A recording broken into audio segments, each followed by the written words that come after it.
أعوذ بالله من الشيطان الرجيم إلا تنصروه فقد نصره الله إذ أخرجه الذين كفروا ثاني اثنين إذ هما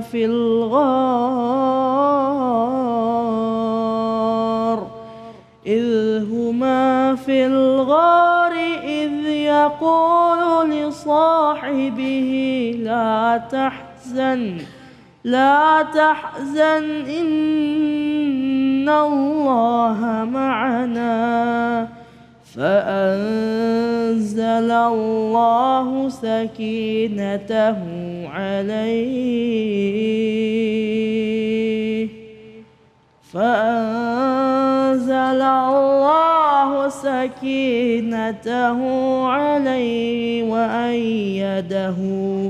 وأيده بجنود لم تروها وجعل كلمة الذين كفروا السفلى وكلمة الله هي العليا والله عزيز حكيم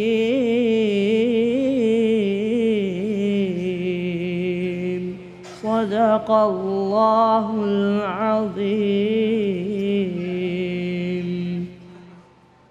Maha benar Allah dengan segala firman-Nya. Masya Allah, sekali lagi kita mendengarkan lantunan yang merdu dari Kori, adik kita Dana. Masya Allah, Allah sangat menyayangi beliau ya. Dengan keadaannya sekarang ini tentunya juga menyelamatkannya. Dari mungkin banyak anak-anak zaman sekarang yang habis waktunya dengan karunia penglihatan hanya di depan gadget. Tapi sehari-hari beliau hanya habis dengan Al-Quran. Ini Masya Allah. Mudah-mudahan putra-putri kita juga menghabiskan waktunya dengan Al-Quran. Amin. Ini juga masukan dan koreksi untuk diri saya pribadi. Baiklah, surat yang dibacakan oleh adik Dana tadi adalah surat At-Taubah ayat 40. Mengenai apa makna dan isi dari surat At-Taubah ayat 40 ini. Sebentar lagi kita akan mendengarkan hikmah ilmu dari guru kita, Ustadz Ihsan Hasibuan. Kepada Ustadz Ihsan Hasibuan, waktu dan tempat kami persilakan. Tafadhol Ustadz. Assalamualaikum warahmatullahi wabarakatuh. Waalaikumsalam warahmatullahi wabarakatuh. Bismillah, alhamdulillah, wa syukurillah, wassalatu wassalamu ala rasulillah, sayyidina wa maulana Muhammad sallallahu alaihi wasallam. Para hadirin, pemirsa Cahaya Hati Indonesia yang dirahmati oleh Allah Subhanahu wa Ta'ala. Kalau kita perhatikan latar belakang turunnya ayat yang tadi, ini sebenarnya masih ada korelasinya dengan dua ayat sebelumnya. Ayat ini dan dua ayat sebelumnya itu turun berkenaan dengan peristiwa yang terjadi pada tahun ke-9 Hijrah Rasulullah Shallallahu Alaihi Wasallam. Saat itu Rasulullah Shallallahu Alaihi Wasallam mendengarkan ada kabar bahwa pasukan Romawi sedang melakukan mobilisasi pasukan untuk datang menuju Madinah. Nah, Rasulullah Shallallahu Alaihi Wasallam pun memberikan respon. Beliau juga melakukan yang sama, lalu kemudian keluar menuju Tabuk. Namun para hadirin, ternyata ada di antara kaum muslimin yang merasa berat untuk keluar. Karena waktu itu terjadi krisis. Ditambah lagi jaraknya jauh, antara Tabuk dan Madinah ini ada sekitar 600 km. Nah, maka oleh karena itu Allah Subhanahu wa Ta'ala menegur mereka, illa tansuruhu faqad nasarahullah. Kalau kalian tidak menolong Nabi Muhammad SAW, maka Allah telah pernah menolongnya. Nah, ini poin yang berikutnya ini, kapan Allah menolong Nabi Muhammad SAW? Rupanya yang dimaksud, maka Allah telah menolongnya, ini merujuk pada kejadian ketika Rasulullah SAW hijrah dari kota Makkah menuju Madinatul Munawwarah. Saat itu masih Yathrib namanya. Apa namanya? Yathrib. Nah, saat itu Rasulullah SAW sedang di Makkah.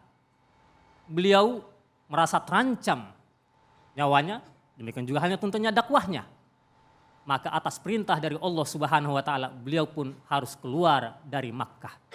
Sebenarnya Rasulullah itu masih sayang sama kota Makkah. Tetapi karena sebelumnya tidak ada perintah, maka beliau tetap berada di kota Makkah.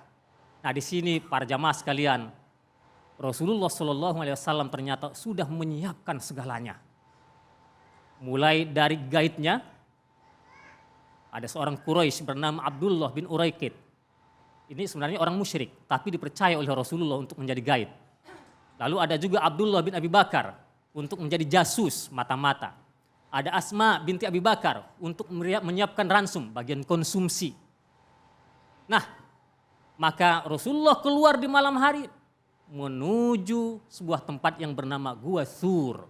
Gua Sur ini kalau kita lihat sebenarnya secara geografis posisinya ada di bagian selatan. Sementara Madinah ada di bagian utara. Dan inilah salah satu siasat Nabi Muhammad SAW untuk mengelabui orang-orang Quraisy yang mengejar beliau.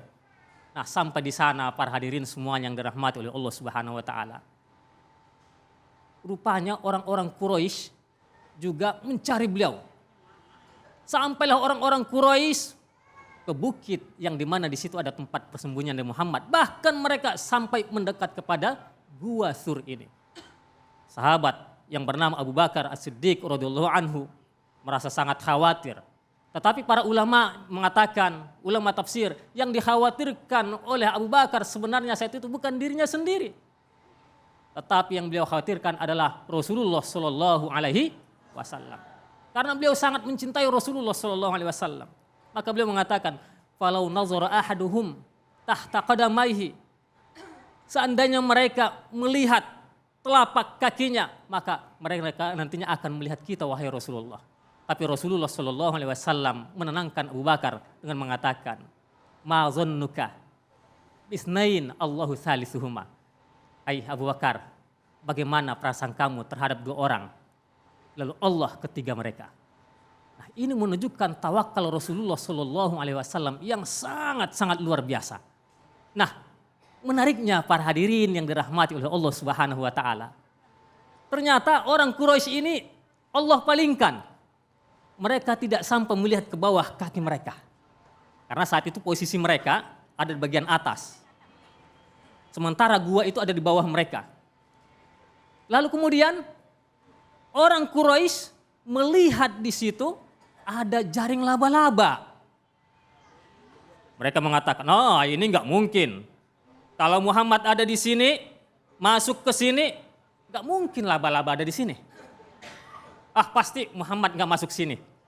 Udah gitu, ada lagi rupanya disebutkan burung dara. Ada burung merpati di situ. Ah, makin gak mungkin ini. Maka mereka pun akhirnya turun dari Gua Sur ini, bukit Gua Sur ini menuju bawah, lalu pergi lagi ke tempat yang lain.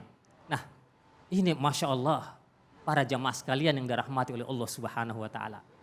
Ini merupakan cara Allah Subhanahu Wa Taala untuk menyelamatkan Rasulullah Shallallahu Alaihi Wasallam dan juga nabinya. Kalau tadi di awal mereka keluar dari Makkah dengan selamat atas pertolongan dari Allah Subhanahu Wa Taala, orang-orang Quraisy kehilangan jejak mereka. Lalu kemudian di Gua Sur mereka tidak bisa menemukan Rasulullah Shallallahu Alaihi Wasallam, padahal jaraknya tinggal beberapa meter. Coba bayangkan para jamaah sekalian, sekiranya mereka tuh melangkah sedikit lagi atau bahkan melihat ke bawah, melihat Rasulullah dan Abu Bakar di situ. Kalau mereka menemukan Rasulullah, apa yang terjadi kira-kira? Ya, Bu. Apa yang terjadi? Hah? Oh, nyawa Rasulullah Shallallahu Alaihi Wasallam dan juga Abu Bakar merasa terancam. Nah, makanya oleh karena itu Abu Bakar khawatir beliau kepada Allah, kepada Rasulullah Shallallahu Alaihi Wasallam. Lalu kemudian di sini Allah Subhanahu Wa Taala menjelaskan, yaqulu li sahibihi la tahzan innallaha ma'ana. Ketika itu Rasulullah Shallallahu Alaihi Wasallam mengatakan kepada sahabatnya, yaitu Abu Bakar As-Siddiq, janganlah kamu takut. Sesungguhnya Allah bersama kita. Masya Allah, Allahu Akbar. Keyakinan Rasulullah yang sangat luar biasa terhadap Allah Subhanahu wa Ta'ala. Masya Allah. Jadi para hadirin yang dirahmati oleh Allah Subhanahu wa Ta'ala. Jadi dari sini tentunya ada banyak pelajaran yang bisa kita ambil. Antara lain yang pertama adalah bahwa sesungguhnya janji Allah itu nyata. Dan pertolongan Allah itu nyata. Allah Subhanahu wa Ta'ala akan melindungi nabinya yaitu Rasulullah Shallallahu Alaihi Wasallam sebab beliau ini adalah kekasihnya. Allah Subhanahu wa Ta'ala menyebutkan dalam ayat yang lain, wallahu ya'simuka minan nas. Allah Subhanahu wa Ta'ala akan melindungimu, menjagamu daripada upaya untuk menyakitimu atau untuk membunuhmu daripada yang dilakukan oleh orang lain. Nah, kemudian yang kedua adalah bahwa selain kita perlu bertawakal kepada Allah Subhanahu wa Ta'ala, kita juga harus lebih dahulu untuk melakukan usaha. Rasulullah sebelum tawakal kepada Allah, beliau itu melakukan upaya supaya perjalanannya menuju hijrah dimuluskan oleh Allah Subhanahu wa Ta'ala. Kemudian yang ketiga adalah ternyata Allah Subhanahu wa Ta'ala mengirimkan laba-laba dan ini merupakan bagian daripada makrullah, di mana tadi orang-orang musyrik melakukan makar terhadap Nabi lalu dibalas oleh Allah dengan makar yang lebih jitu lagi. Mereka tidak bisa menemukan Rasulullah dengan berkah laba-laba yang dikirimkan oleh Allah Subhanahu wa Ta'ala. Masya Allah, laba-laba yang begitu kita anggap makhluk yang kecil, tapi rupanya dia mempunyai peranan yang sangat penting dalam menjaga Rasulullah Shallallahu Alaihi Wasallam. Demikian juga halnya tadi burung merpati yang menjaga pintu goa tempat Rasulullah Shallallahu Alaihi Wasallam bersembunyi. Para hadirin yang dirahmati oleh Allah Subhanahu wa Ta'ala.